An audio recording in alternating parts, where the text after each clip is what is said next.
Hey, what's up guys, Josh here, and today I'm taking a look at the Cosmo Communicator.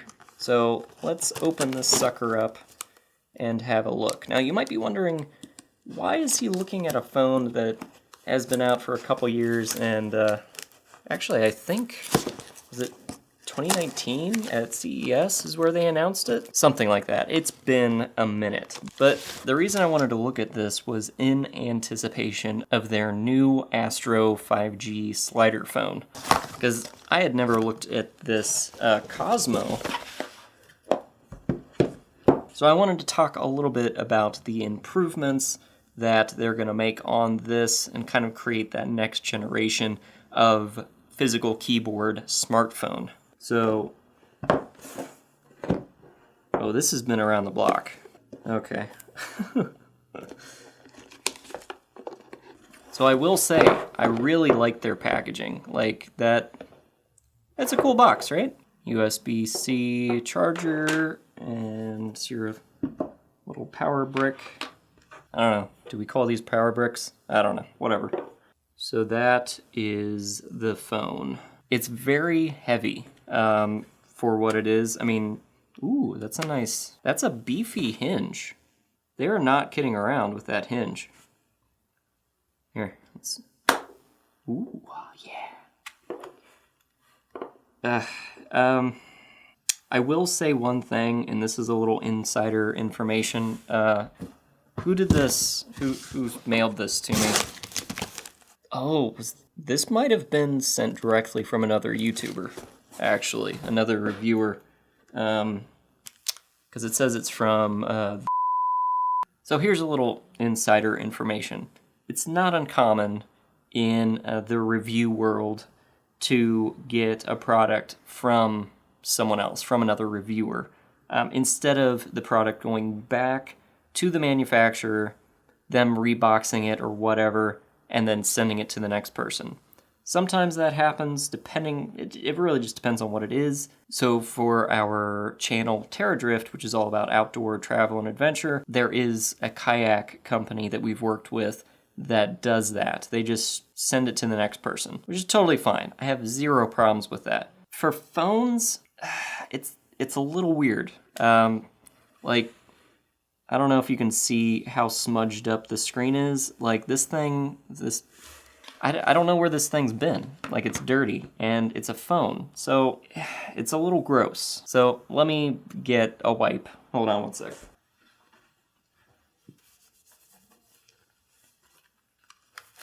Sweet, now that that's taken care of. So how you turn this thing on is actually the escape key, which is a little strange that they didn't put a button on the outside. Oh, watch, this thing's totally dead, I bet. Longest build-up ever. Oh, and there's actually USB-Cs on both sides, which is cool.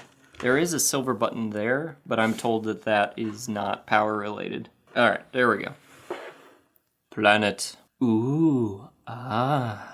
All right, hello, choose your language. So the last person who had this did, it looks like they wiped it at least, the memory, which is good. So this is your pretty standard Android operating system here. Ooh, that's nice. I like that. I feel like I'm just using a tiny laptop. I think that's what the original idea was, honestly. And the reason I say that is because while the smartphone functionality is here, there are some things that make it difficult to use like a traditional phone. For instance, the screen does not automatically rotate. So for a lot of phone experiences, that's not great. You have to force rotate the screen through a setting that I don't remember how to get to. You can turn auto rotate on in the menu, but that actually does nothing. That's apparently been disabled. But inside the little app bar, you can force rotate the screen, which is really anything but convenient. Now, just looking at the product page, let's see what it says about the specs. It says it runs Android 9 OS as standard. You have dual 4G. This is a 6-inch touchscreen with a 2-inch touchscreen on the outside, a fully tactile backlit keyboard, 24 megapixel external camera. There is a little camera on the inside. It's not a punch out, it's just kind of there on the side. And while we're at it, you can see the screen does not go all the way to the edges, so pretty big bezels there.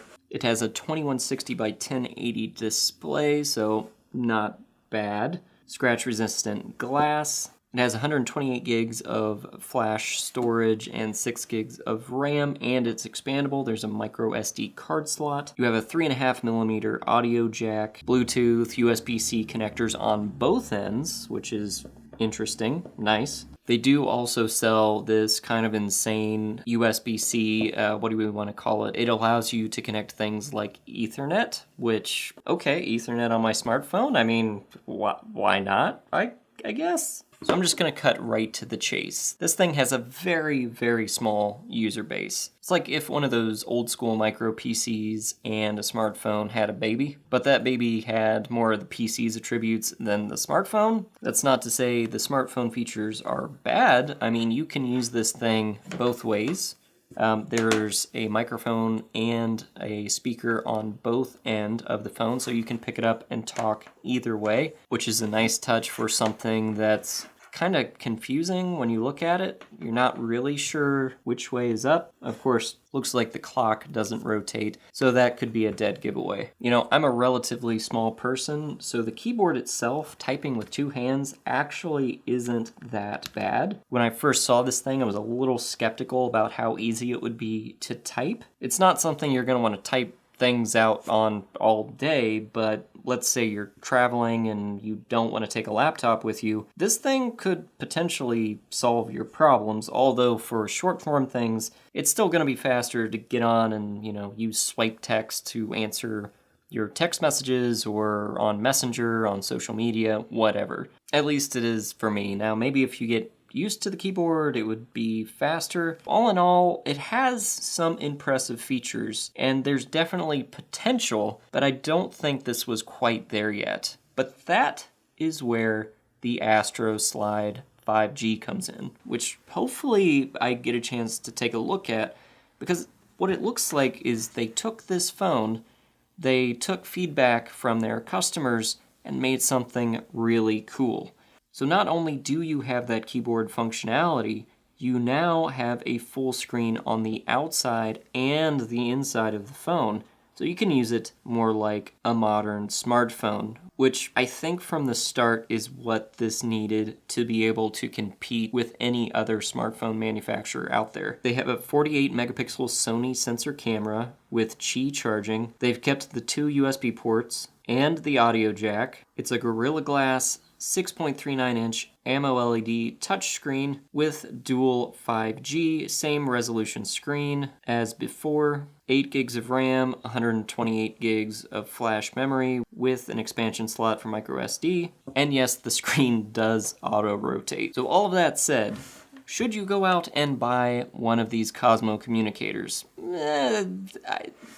I don't think I would bother. I mean, it is a solid phone, I will say that. The keys feel nice, the hinge feels great, it has some heft to it. It has a beefy 4,220 milliamp hour battery, which is, you know, significant. But I think this was just one step away from a truly usable product, which hopefully is the Astro Slide 5G. So if you want to see that review, be sure to give this a thumbs up. Let me know in the comments below. And so you don't miss it, hit subscribe and ring the bell. If you found this video helpful or useful at all, hit that thanks underneath the video. Thanks for watching, guys, and I'll see you next time.